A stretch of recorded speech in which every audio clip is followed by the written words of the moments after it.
So the main goal of this build is to turn Valby into a weapons platform. So the main reason why we're using Enduring Legacy. The build basically takes advantage of supply moisture to give more critical hit rate and critical hit damage for weapons and for their abilities. So we're just focusing on that at the moment.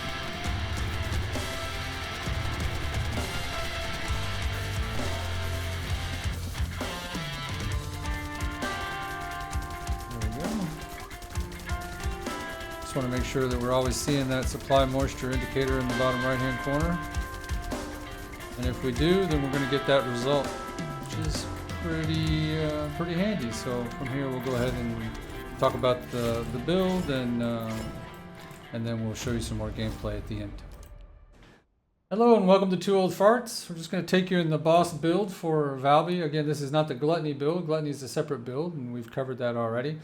We're going to jump right into the modules and then we'll talk about the reactors after that and the components after that. So we are using a supply moisture build similar to the mobbing build, but it has some slight differences, so we'll go over those for you. Again, the advantage of using supply moisture is that it gives us additional skill critical hit rate, additional weapon critical hit rate, and so this is a huge benefit to us.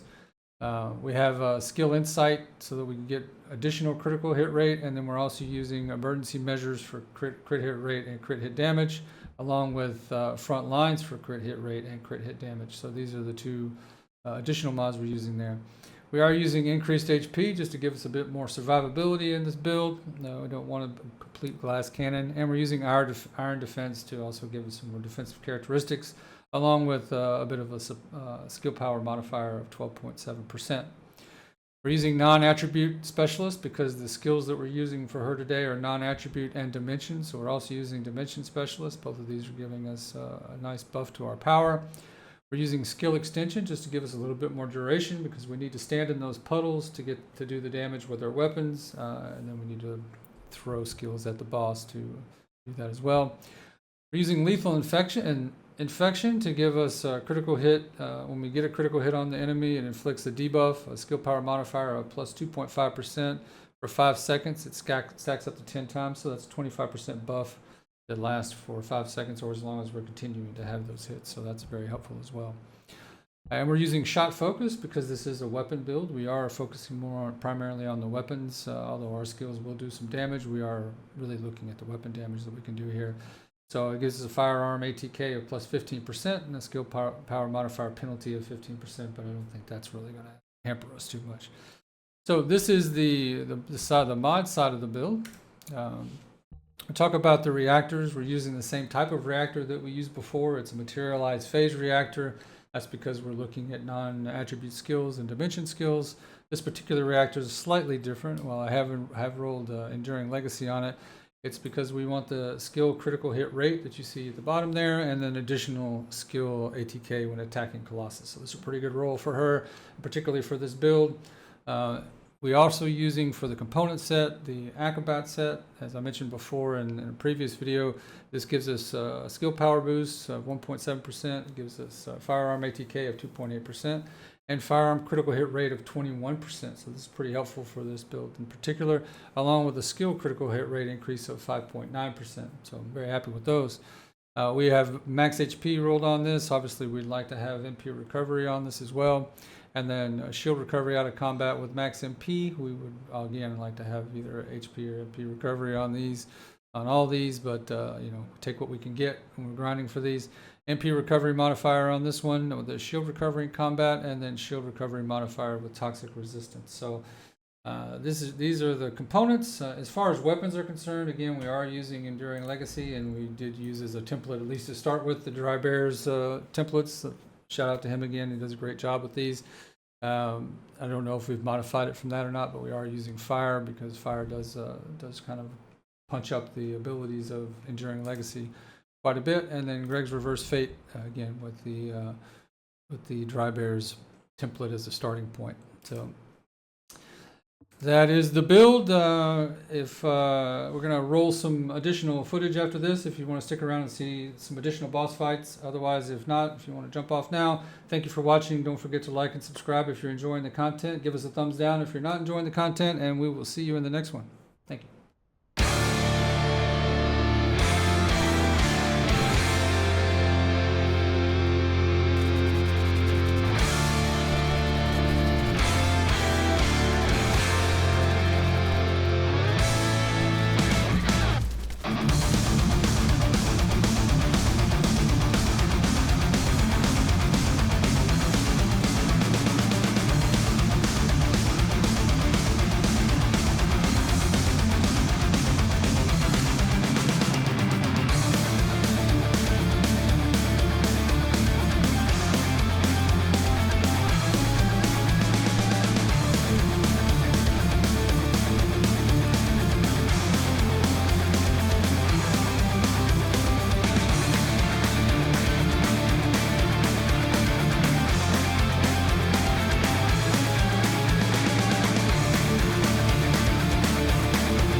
not to even set up the dates and stuff to reset so I can actually place the open working kitchen on there.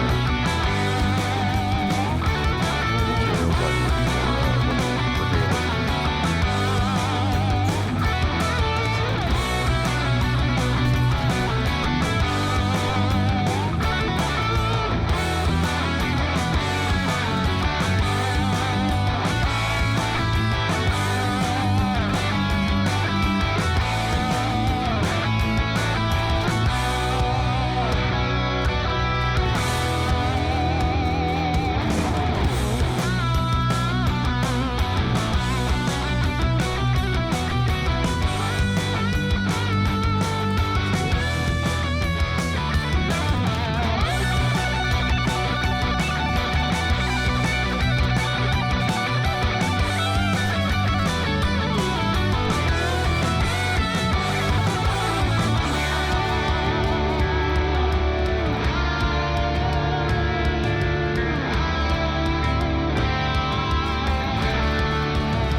Here we go.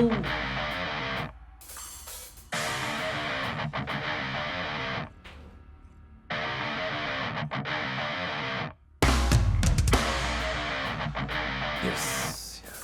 Okay, blast do your thing, do your thing.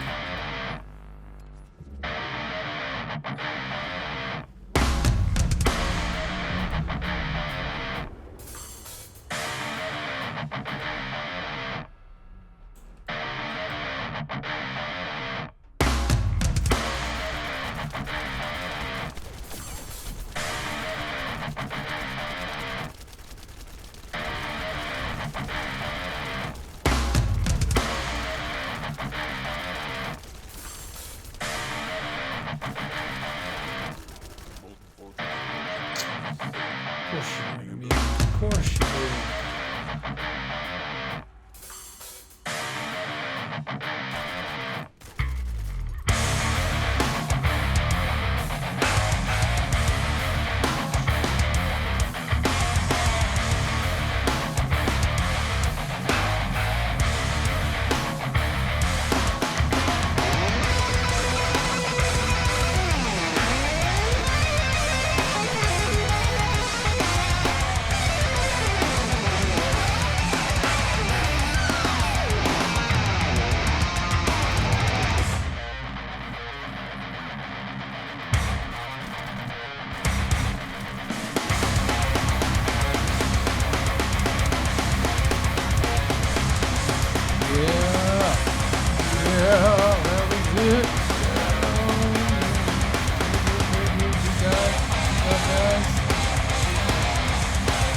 job, guys. Way to go, way to go. Way to go, fam.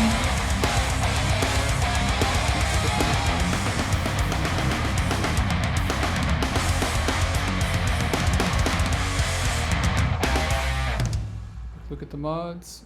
Yep, there you go.